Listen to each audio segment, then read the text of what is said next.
এবার আসলে ইরানের কথায়। আমরা অনেকে মনে করি যে ইরান ফিলিস্তিনকে মুক্ত করবে। আল-কুদসের মুক্তি ইরানের মূল উদ্দেশ্য না।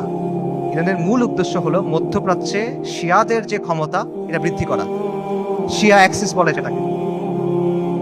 এবং এটা সে করবে অ্যাট ইয়োর কস্ট।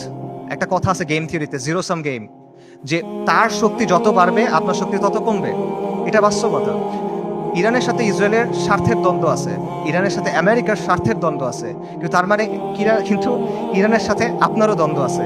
যে ইরান আজকে ফিলিস্তিনের মুক্তি করার জন্য গুলি আওড়াচ্ছে, তারাই আজকে সিরিয়াতে আহলুস সুন্নাহ ওয়াল জামাকে হত্যা করতেছে, তারাই আজকে আহওয়াজে আহলুস সুন্নাহ ওয়াল জামাকে হত্যা করতেছে, তারা ইরাকে আহলুস সুন্নাহ ওয়াল জামাকে হত্যা করছে, এখন নির্যাতন করতেছে।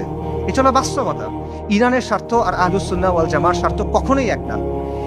ইরান সক্রিয়ভাবে এই মুহূর্তে আহলুস সুন্নাহ ওয়াল জামার সাথে যুদ্ধে লিপ্ত। এই মুহূর্তে, আগে কখনো ছিল, পরে কখনো এগুলো বলছে না, অ্যাট দিস মোমেন্ট তারা আমাদের সাথে যুদ্ধে লিপ্ত, অ্যাট দিস মোমেন্ট তারা আমাদের হত্যা করতেছে।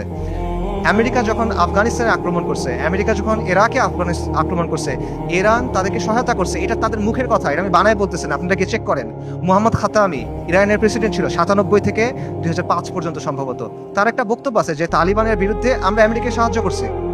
স্পষ্ট বক্তব্য আছে তাদের, এটা লুকোছাপার কিছু না। এবং সবচেয়ে বড় যে বিষয়টা, ইরানের ব্যাপারে সতর্ক হওয়ার সবচেয়ে বড় কারণ হলো যে তাদের সাথে আমাদের আকীদার দ্বন্দ্ব আছে, তাওহীদের ব্যাপারে দ্বন্দ্ব আছে। তারা আল্লাহর উলুহিয়াত, আল্লাহর রুবুবিয়াত, আল্লাহর সিফাতের ব্যাপারে শিরক করে। তারা আমাদের মা আয়েশা রাদিয়াল্লাহু তাআলা আনহার ব্যাপারে জঘন্য কথা বলে, যেটা কোনোদিন কিয়ামত পর্যন্ত মানা সম্ভব না আমাদের পক্ষে। তারা সাহাবায়ে কেরাম রাদিয়াল্লাহু তাআলা আনহুম আজমাইনকে তাকফির করে, এটা কোনোদিন পর্যন্ত মানা সম্ভব না। এগুলো কোনো ফুরুই বিষয় না ভাই। এই জিনিস মেনে আপনি কোনো কিছু করতে পারবেন না। আল্লাহ আল-কুদসকে এই শিরকের সাথে এই করে আপনি মুক্ত করতে পারবেন না। ইরানকে আপনার দেখতে হবে ক্রুসেডের সময়ে উবাইদি সাম্রাজ্যের মতো করে।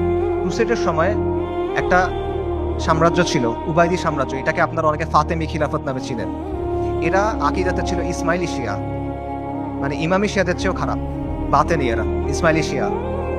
তারাও জেরুজালেমকে মুক্ত করার কথা বলতো, তারাও ঐক্যের কথা বলতো, কিন্তু ইতিহাস খুলে দেখেন তাদের ভূমিকা কি ছিল, আহলুস সুন্নাহর সাথে তাদের ভূমিকাটা কি ছিল, এটা ইতিহাস খুলে দেখেন। এবং এটা শুধু তখন না, এখনো এবং এর আগেও ছিল এরকমই। কাজেই ইরানকে আপনার উবাইদিদের একটা আধুনিক সংস্করণ হিসেবে দেখতে হবে। তবে credit where credit is due, ইরানের কিছু অর্জন আছে যেটা আমাদের নাই, এটা আপনার স্বীকার করতে হবে। শিয়া স্বার্থের জন্য গত 4 দশকে ইরান যেটা করতে পারছে, কোনো সুন্নি শক্তি সেটা এখনো করতে পারে নাই। এটা বাস্তবতা। শিয়াদের আছে একটা রাষ্ট্র আছে, তাদের একটা জিওপলিটিক্যাল প্রজেক্ট আছে। মধ্যপ্রাচ্যে আহলুস সুন্নাহর এরকম কোনো কিছু এখনো নাই। বৈশ্বিকভাবে ফিলিস্তিন ইস্যু ব্যবহার করে ইরান প্রতিরোধের একটা রেটরিক তৈরি করছে, এক ধরনের সফট পাওয়ার তৈরি করছে। এটা আমরা তৈরি করতে পারি নাই। এগুলো বাস্তবতা। এই ক্রেডিট তাকে আপনি দেন, এই অর্জন